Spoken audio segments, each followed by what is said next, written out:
We spent a bit of time talking about the history of atomic structure and atomic models. And now what we're going to do is we're going to focus in on the electrons.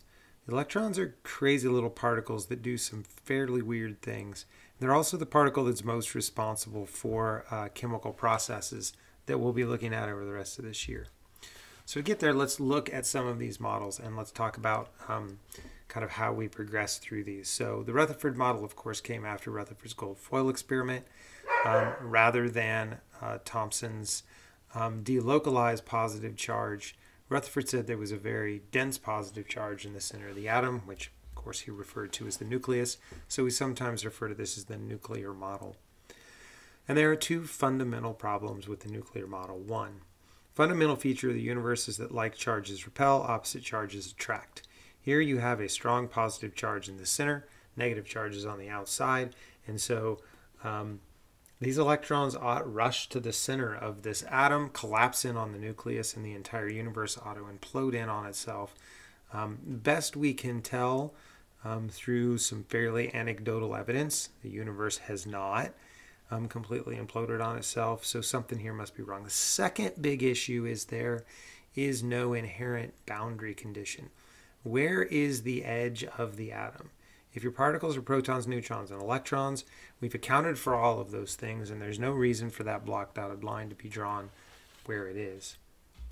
The solution to this problem came from Niels Bohr, who gave us what we sometimes refer to as the planetary model. Planetary model of the atom is just that, set up like a planetary system.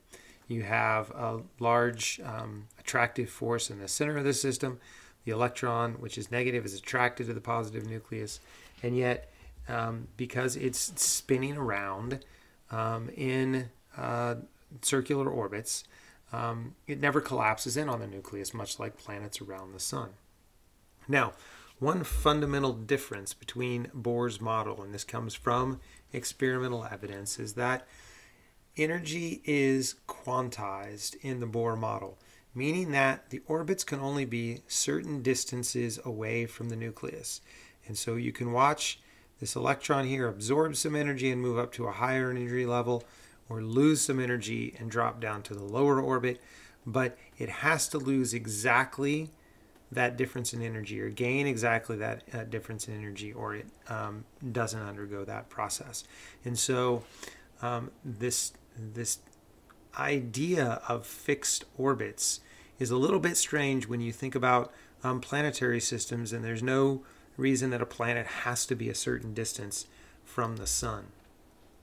Also, higher energy levels for an electron, or higher energy, means further away from the nucleus.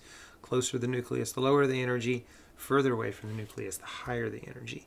And again, this is a little bit weird because planetary systems have physics that describe planetary systems do not fix the locations of planets from the sun. The distance that the planets in our solar system are from the sun is a historical event of how and when those planets formed. But there's no reason Saturn couldn't be a little closer, a little further from the sun, and we could sort out what the physics would have to be there. Electrons can't do that. The orbits are predetermined for electrons, and they can only be a certain distance. We sometimes refer to this as the quantum ladder. Quantized energy is just like that. It's like a ladder. If you consider energy on that ladder to be how high off the ground you are, we call that, by the way, positional potential energy. Higher up you're on the ladder, the bigger thud you're going to make if you fall off. And so the higher you are, the higher energy you have, but you can only be on the rungs of the ladder. You can't have any potential energy. You can only have a potential energy related to a particular rung on the ladder. Electrons have the same kind of situation. Further away from the nucleus means higher energy. But the quantum ladder is a little bit strange in that as you get higher and higher up on that ladder, the rungs get closer and closer together. So it's not an equally spaced set of energies. Here's kind of just another idea or another depiction of what quantized energy means. So again, if we're thinking about energy in terms of potential energy, how high you are up off the ground, If we look at classical physics, the physics that describes large things, on the left, potential energy is like being on a ramp. So you can measure your energy based on how high on the ramp you are. Higher on the ramp you are, if you let that ball roll down, the faster it's going to be moving when it gets to the bottom. And if you look at those two positions, the position at the top and the position at the bottom, there are an infinite number of possible positions between those two marks. So there is a continuum of possible energy positions. Quantized energy, or the physics of quantum mechanics, the physics of small things, talking about subatomic particle type small, is more like a staircase. So the positions that those balls can take that can give them energy are fixed, and they can't have any possible energy. There's only a certain number of energies related to a certain number of steps.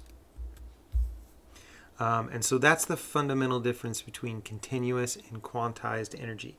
And so what the Bohr model brought us is two things. We get a reason for why electrons are not collapsing into the nucleus, and we get a boundary condition for the atom. It's just whatever the biggest electron orbit is. But in doing that, we find that there is some constraints on that, and that those energy levels are fixed, and there are only certain kinds of orbits electrons are allowed to have.